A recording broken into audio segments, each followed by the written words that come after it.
So it's important that you build your HILDA video in the right order.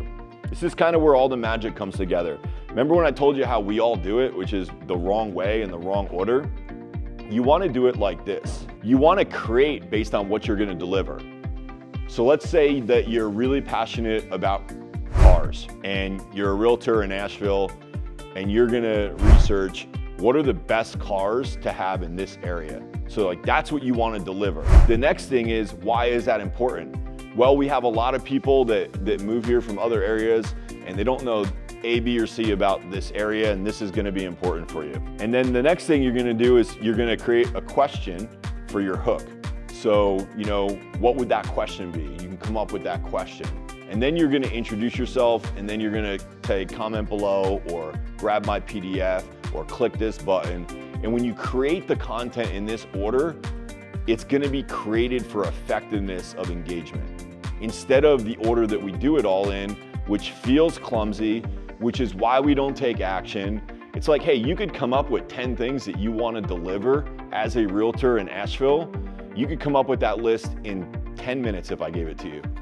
Then you can back frame everything else into this HILDA method, and you can create 10 videos that if you put those out over the next 10 weeks, I guarantee your engagement's gonna be much higher.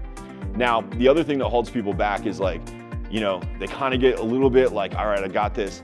And then the next thing stops them in their track because they lie to themselves because they say, I'm not good on video.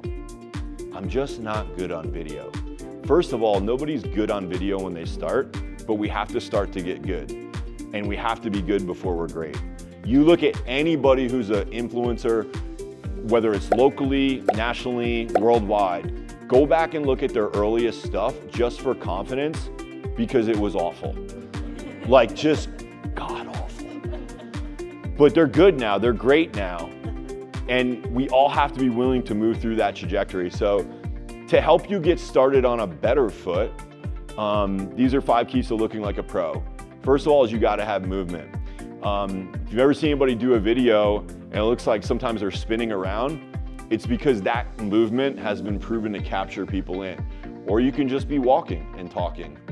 I'm a pacer, so when I'm on the phone, I walk and talk. So for me, it's natural to just walk and talk. Grab your phone. You gotta have good sound. So we're all wearing these small wireless DJI mics. They come in a little rechargeable pack. Best on the market, best value for the money.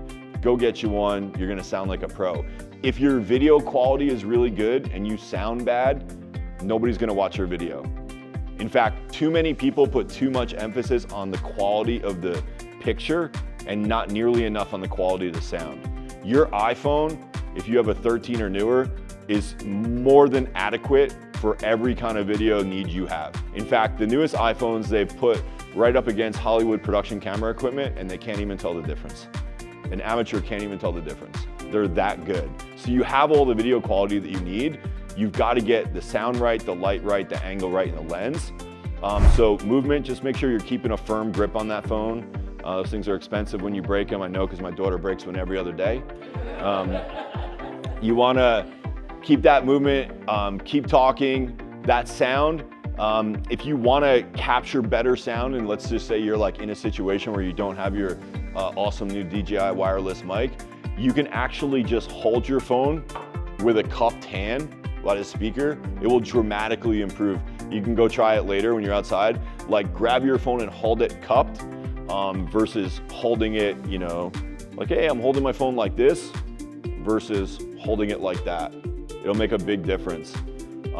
Or just use your AirPod, plug in a mic. There's nothing wrong with a plug-in mic, guys. Like, do your audience a favor and plug a dang cord in there and get a good mic. It's so much better than hearing like this windy, dissonant kind of noise. It just makes people cut out. And then light's super critical. So I do a lot of Zoom calls. So I'm on these video calls all day long, a lot of days. My desk is intentionally right in front of my window.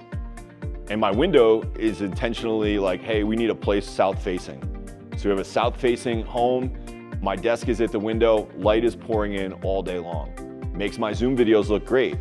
It's so frustrating when I get on a Zoom with one of you guys and you're looking out the window and I'm looking at a dark skeleton of a human. Like flip that baby around, let's give us the light. It's just like, guys, you gotta have the light coming at you. Use a light ring, use a lamp without a shade. There's so many times I've been in hotels and I've had to shoot a quick video to get out for content, and I'll just take the dang shade off the thing and I'll have everything else dark and I'll have this light facing right at me. And I can barely see because it's so bright, but it makes my video better, and that's all that matters.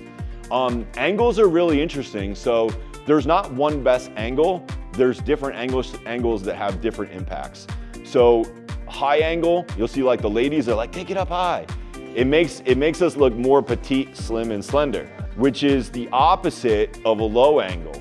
But a low angle also communicates, you know, dominance, masculine. Like if you see any kind of like Grant Cardone types of videos, more often than not, they're below his chest level. They're like looking up at him. And that's like the image that he has for his brand and he wants to convey. If you're eye level, you're very neutral. So if I'm doing a sales video or there's like a call to action at the end, I want to be like lasered in on that thing on eye level, because like I'm communicating directly with you and I'm on your level, like we're neutral. And that's important. So just think about when you're designing your content, like what are you trying to communicate? And look directly at the lens. You know, everybody looks at the middle of their iPhone instead of where the camera is. And you think that's like a little thing, but then you wonder why you don't have engagement. Like if you have to, like put a piece of tape on your phone where the camera is, something that's gonna like remind you that that's where you need to look, and not just at the middle of your phone, which is like, it's like losing eye contact.